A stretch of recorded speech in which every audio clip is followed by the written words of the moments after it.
नमस्कार रसिक श्रोते हो, मी मृदुल निवसरकर. कथा सुरंग या माझ्या यूट्यूब चॅनलमध्ये तुमचं स्वागत आहे. या चॅनलद्वारे मी काही ऐतिहासिक, पौराणिक आणि मनोरंजक गोष्टी सांगत असते. गोष्ट तुम्हाला आवडली की लाईक करायला विसरू नका आणि चॅनल सबस्क्राईब केला नसेल तर नक्की सबस्क्राईब करा. आजच्या गोष्टीचं नाव आहे दृढनिश्चय. जेव्हा पांडवांच्या हातामध्ये इंद्रप्रस्थ ही त्यांची नगरी असते, त्यावेळेला श्रीकृष्ण एकदा इंद्रप्रस्थमध्ये जातो आणि अर्जुनाला घेऊन तो इंद्रप्रस्थच्या जवळच असलेल्या एका जंगलामध्ये फिरायला जातो. गप्पांमध्ये दृढनिश्चय हा विषय निघतो. तेव्हा श्रीकृष्ण सांगतो की दृढनिश्चयाला खूप मोठं धैर्य लागतं, नाही तर काहीही संकट आलं की निश्चय मोडू शकतो. तर अर्जुन म्हणतो असं नाही, मी मात्र खूप निश्चयी आहे. मी एकदा एखादा निश्चय केला की मी तो पूर्णत्वाला जाईपर्यंत त्याचा पाठपुरावा करतो. श्रीकृष्ण म्हणतो असं नाही आहे, दृढनिश्चय ह्याच्यासाठी धैर्य पण लागतं. असं म्हटल्यानंतर अर्जुन म्हणतो की हे बघा श्रीकृष्णा, माझ्या गळ्यामध्ये ही विजयमाला आहे.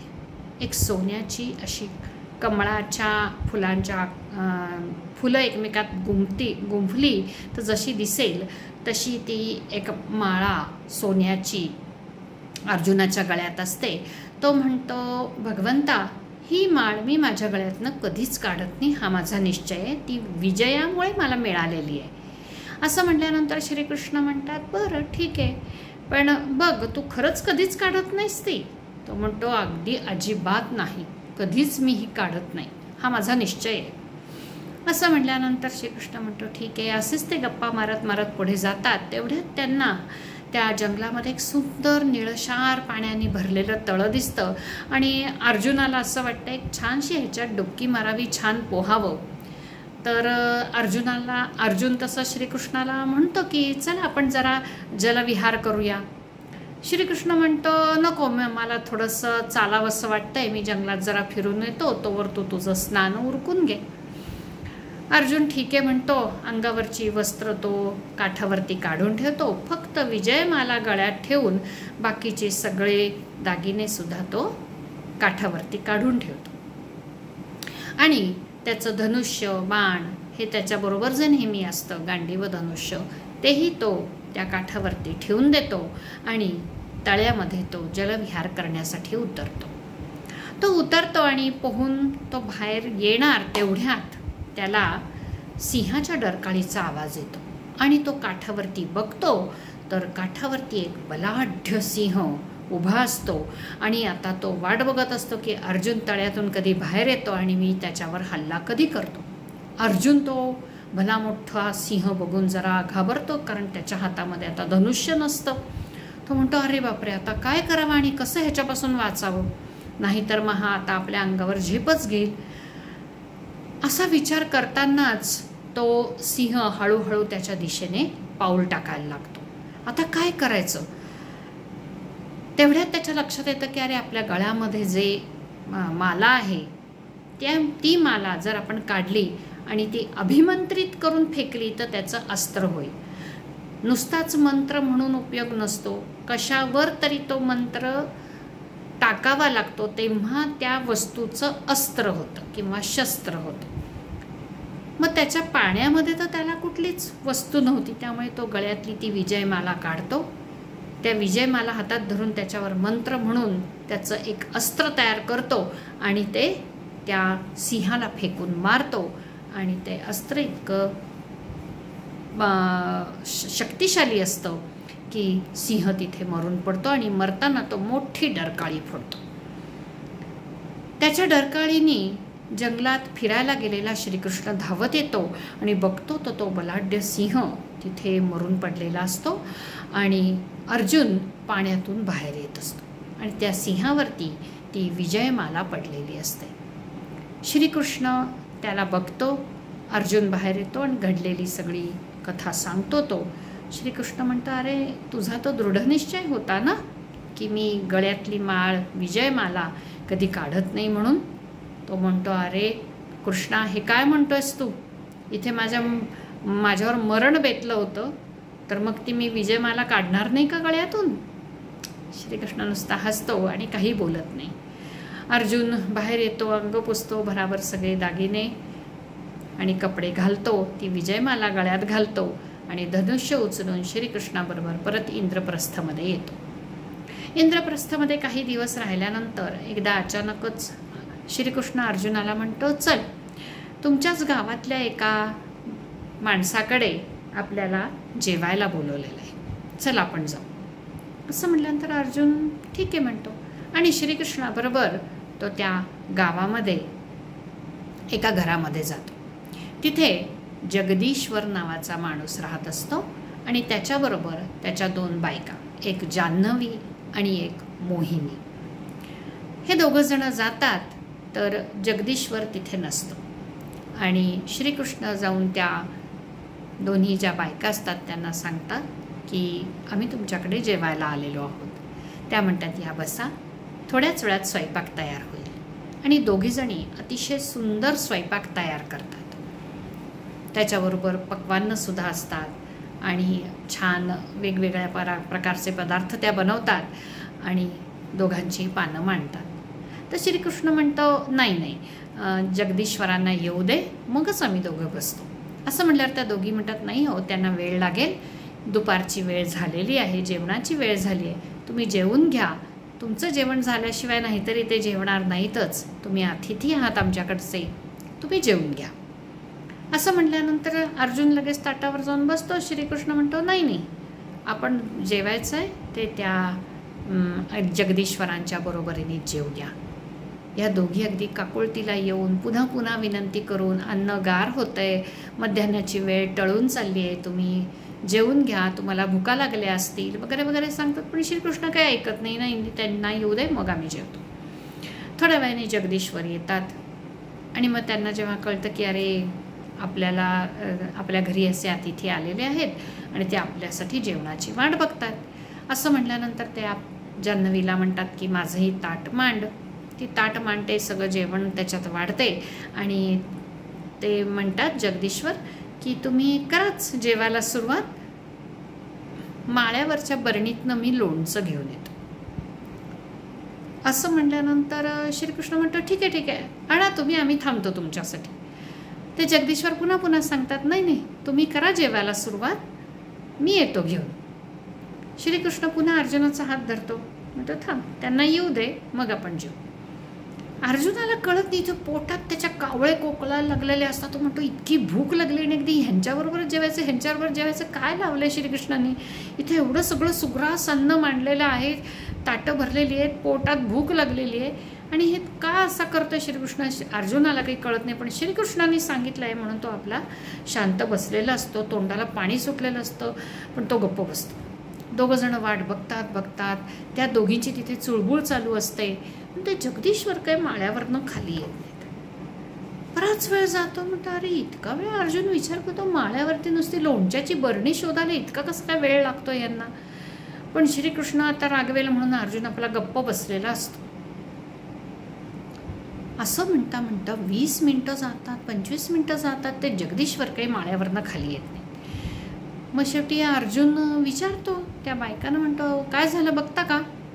एक एक करून त्या दोघी वरती जातात आणि हे अर्जुन आणि श्रीकृष्ण खाली राहतात. पण त्या दोघीही बराच वेळ त्यासुद्धा येत नाहीत.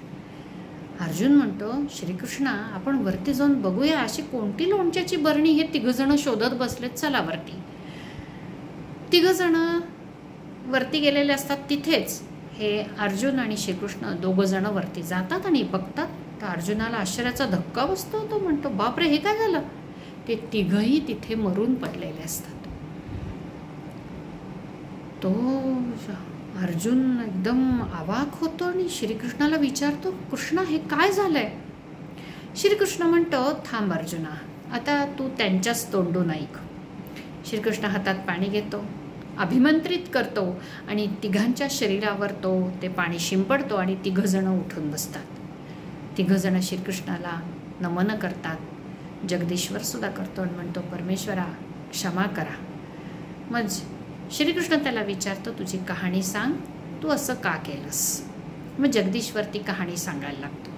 जगदीश्वर म्हणतो, मी खूपच लहान असताना माझ्या आईवडिलांनी या छोट्या जान्हवीशी माझं लग्न लावून दिलं. पण जान्हवी लहान असल्यामुळे ती तिच्या आईवडिलांकडे राहत होती आणि मी माझ्या आईवडिलांकडे. जान्हवी जेव्हा मोठी झाली तेव्हा तिच्या आईवडिलांनी निरोप दिला की जान्हवीला आता तुम्ही घेऊन जा. त्यामुळे माझ्या आईवडिलांनी बैलगाडी घेऊन मला जान्हवीच्या गावी पाठवलं. मी गेलो, पण इतक्या वर्षात मी कधीच जान्हवीला पाहिलेलं नव्हतं. गावामध्ये तिच्या माझी गाडी शिरली तर त्याच्या नदीकाठी काही मुली धुणं धुत होत्या. त्यांचं धुणं धुवून झालेलं होतं आणि त्या एकमेकींना धुण्याचं घमेलं किंवा टोपली हे एकमेकींच्या डोक्यावर देत होते. सगळ्यात शेवटी एक मुलगी राहते आणि तिला मात्र ते घमेलं डोक्यावर द्यायला कोणी नाही, म्हणून ती मला हाक मारते. म्हणून मग मी हाक मारलं म्हणून मी त्या मुलीजवळ गेलो तर ती मुलगी म्हणली की हे जे धुण्याचं घमेलं आहे ते तुम्ही माझ्या डोक्यावर द्या, पण माझी एक अट आहे. तो म्हणतो, मग मी म्हणलो, सांग कोणती अट आहे?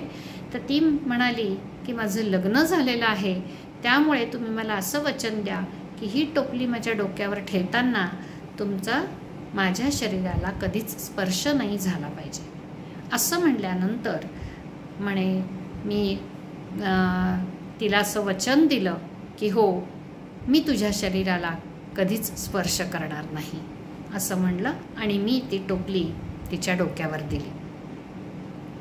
ती टोपली घेऊन ती निघाली आणि मी बैलगाडीने तिच्या घरी पोचलो. ज्या वेळेला मी घरी पोचलो, माझं जेवण झालं आणि माझ्या लक्षात आलं की माझ्याबरोबर जी येणार आहे जान्हवी, ती म्हणजेच ती नदीकाठची मुलगी. पण मी तर तिला वचन देऊन बसलो होतो की मी तुझ्या अंगाला कधी स्पर्श करणार नाही. त्यामुळे मी तिच्या हातचं अन्नही घेत नव्हतो, म्हणून जान्हवीच्या हातचं अन्न मी घ्यायला नकार दिला. आमच्या लग्नाला 1-2 वर्ष झाली तर जान्हवीच म्हणली की माझ्या ह्या अटीमुळे आपला संसार नीट होत नाही आहे, त्यामुळे आपला वंश पुढे चालू राहावा म्हणून तुम्ही माझ्या बहिणीशी लग्न करा, धाकट्या बहिणीशी, मोहिनीशी. मी बरं म्हणलो, पण आमच्या दोघांमधली ही जी अट आणि वचनांची देवाणघेवाण झाली होती ह्याच्याबद्दल आम्ही कोणालाच काही बोललो नव्हतो. हिच्या माहेरी पण ही गोष्ट माहिती नव्हती. जेव्हा जान्हवीनी मोहिनीशी माझ्या नवऱ्याचं लग्न लावून द्या असं सांगितलं, त्यावेळेला मोहिनीचे म्हणजे जान्हवीचे वडील ह्या गोष्टीला तयार झाले आणि मोहिनीचं आणि माझं लग्न झालं. लग्न होऊन मी जान्हवीला आणि मोहिनीला घरी घेऊन येत असताना जेव्हा सासऱ्यांच्या पाया पडलो त्यावेळेला जान्हवीच्या वडिलांनी सांगितलं, ह्या दोघीही मुलींना मी प्रेमाने वाढवलेलं आहे, मी दोघींमध्ये कधीही भेद केलेला नाही आहे. जसं तुम्ही माझ्या मोठ्या मुलीला प्रेमाने वागवताय अगदी तसंच माझ्या धाकट्या मुलीलासुद्धा, मोहिनीला वागवा, दोघींमध्ये काही भेद करू नका. असं म्हणून त्यांनी मला हात जोडले. मी सुद्धा हो म्हणलो आणि मी दोघींना घरी घेऊन आलो. आता जे वचन मी जान्हवीला दिलं होतं की तुझ्या शरीराला मी स्पर्श करणार नाही, आणि हिच्या वडिलांनी मला जी अट घातली की मोठ्या मुलीसारखं जान्हवीसारखंच तुम्ही मोहिनीला वागवा, आणि त्यालाही मी हो म्हणून बसलो होतो. त्यामुळे ह्या दोघींच्याही हातचं जेवण मी घेत नाही. पण आता तुमच्या देखत मी त्यांच्या हातचं जेवण कसं जेवू? तुम्ही तर हट्टाला पेटलात की तुम्ही हे जेवण जेवा माझ्याबरोबर, पण माझं वचन आणि माझा निश्चय मी कसा मोडू शकणार होतो? आणि म्हणून मी माळ्यावर येऊन विषप्राशन केलं. आणि ह्या दोघी म्हणाल्या की आमचे पतीच जिथे राहिले नाहीत तिथे आम्ही तरी राहून काय करू, म्हणून आम्ही सुद्धा विषप्राशन केलं, पण खाली कळू दिलं नाही जेणेकरून तुमचं जेवण होऊ शकेल. असं म्हणल्यानंतर अर्जुनाला धक्काच बसतो. बापरे, एवढा दृढनिश्चय! श्रीकृष्ण काहीच बोलत नाही. श्रीकृष्ण फक्त आता ह्या तिघांना सांगतो की आता मी तुम्हाला अभिमंत्रित केलेलं पाणी शिंपडल्यामुळे तुमचा पुनर्जन्म झालेला आहे, त्यामुळे मागच्या गोष्टी, मागची वचनं, मागच्या अटी ह्या सगळ्या आता निघून गेलेल्या आहेत, त्या जन्मातल्या आहेत असं समजा आणि आता सुखाने संसार करा. असं म्हटल्यानंतर तिघंजणं श्रीकृष्णाच्या पाया पडतात. अर्जुन आणि श्रीकृष्ण तृप्त होऊन जेवतात. त्यांच्याबरोबर जगदीश्वरसुद्धा जेवतात आणि अर्जुन आणि श्रीकृष्ण हे जगदीश्वरांच्या घरातून बाहेर पडतात आणि श्रीकृष्ण फक्त अर्जुनाकडे बघून म्हणतो, काय अर्जुना, कळला? दृढ निश्चय.